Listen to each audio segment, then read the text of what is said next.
ये कहानी है सुरेश यादव जी की, जो पेशे से एक ट्रक ड्राइवर है। आगे की कहानी हम उन्हीं के पॉइंट ऑफ व्यू से सुनेंगे।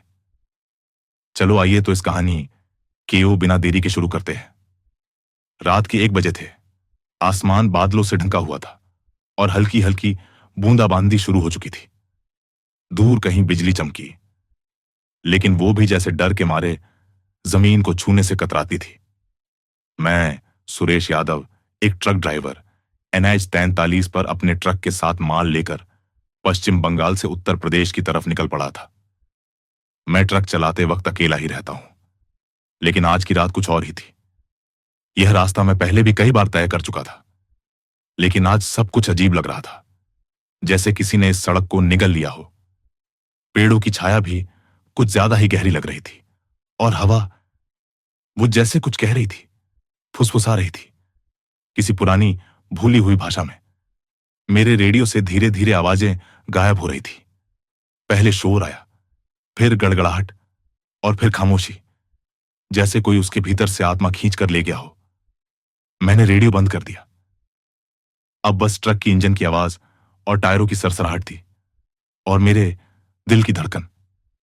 मैं रात के अंधेरे में कुछ किलोमीटर आगे बढ़ा ही था कि मेरी नजर अचानक सड़क के बीचों बीच खड़ी एक आकृति पर पड़ी। तेज हेडलाइट की चमक में मैंने देखा एक औरत सफेद साड़ी में, सिर झुकाए हुए खुले बालों के साथ बीच रास्ते में स्थिर खड़ी थी। इतनी रात को कौन हो सकता है, मैंने खुद से सवाल किया। सड़क संकरी थी, इसलिए मैंने ट्रक धीमा किया। दिल ने कहा मदद करनी चाहिए, लेकिन दिमाग ने कुछ और कहा, मत रुक, आगे बढ़। जैसे ही ट्रक पास आया, औरत ने धीरे धीरे सिर उठाया और मेरा गला सूख गया। उसकी आंखें बिल्कुल लाल, चमकती हुई, मानो खून से लथपथ हो। चेहरा सफेद लेकिन बेजान, होंठ काले और फटे हुए। वो सिर्फ मुझे घूर रही थी, बिना पलक झपकाए। मैंने ट्रक को रोकने की गलती की। अगले ही पल ट्रक का इंजन बंद हो गया। मैंने दोबारा स्टार्ट करने की कोशिश की, नहीं हुआ। फिर से नतीजा वही। तभी ट्रक के शीशे पर किसी ने खटखटाया। मैंने इधर उधर देखा तो कोई नहीं। फिर बाईं तरफ से आवाज आई। मैंने हड़बड़ाकर शीशे पर देखा, कोई नहीं। और फिर अचानक ट्रक के ऊपर से आवाज आई, जैसे कोई भारी चीज रेंग रही हो। मैं सांस रोककर बैठा रहा। शरीर पसीने से भीग चुका था और ठंडी हवा अंदर तक महसूस हो रही थी। कुछ सेकंड बाद एक चेहरा ट्रक की विंडो स्क्रीन पर झुकाया।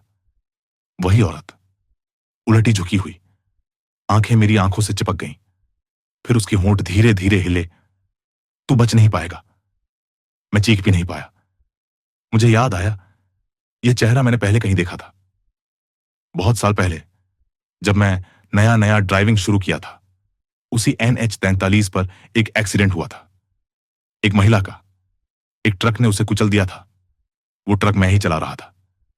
तब पुलिस ने कहा था औरत की गलती थी, वो अचानक बीच सड़क पर आ गई थी। पर मुझे हमेशा लगा शायद मैं थोड़ी सावधानी बरत सकता था। वो औरत उसी वक्त मरी थी और वही जगह थी। क्या यह वही उसी औरत की आत्मा है? अब मुझे एहसास हो रहा था वो मुझे नहीं छोड़ने वाली। फिर मैंने आंखें बंद करके हनुमान जी का नाम लिया और फिर ट्रक अब अचानक अपने आप स्टार्ट हो गया। मैंने बिना देरी किए गाड़ी आगे बढ़ा दी। लेकिन यह क्या, सड़क का कोई अंत नहीं था। मैं एक ही जगह बार बार घूम रहा था। वही बोर्ड, वही पेड़, वही लाइट, जैसे कोई चक्रव्यूह में फंस गया हूं। और फिर ट्रक के पीछे वाली खिड़की में झलक दिखी, सफेद साड़ी। वो अब ट्रक के अंदर थी। मेरे हाथ कांपने लगे। मैंने ट्रक रोका और बाहर कूद गया। बाहर पूरा जंगल था, लेकिन यह जंगल सड़क के बीच में कहां से आ गया?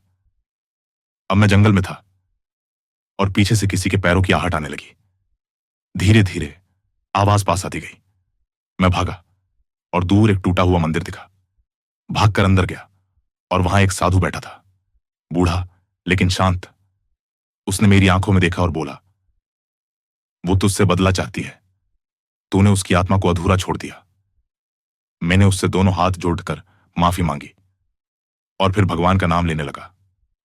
थोड़ी देर में सब धुंधला हो गया।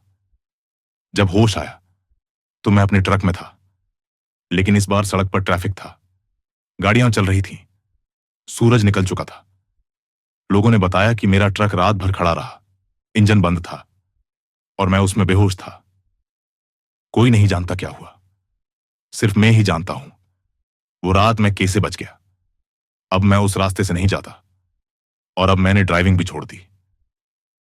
दोस्तों, हमारी स्टोरी सुनने के लिए धन्यवाद। अगर आपको कहानी पसंद आई हो तो वीडियो को लिखें और चैनल को सब्सक्राइब करना ना भूल। मिलते हैं और भी ज्यादा डरावनी कहानी के साथ। तब तक के लिए गुड बाय।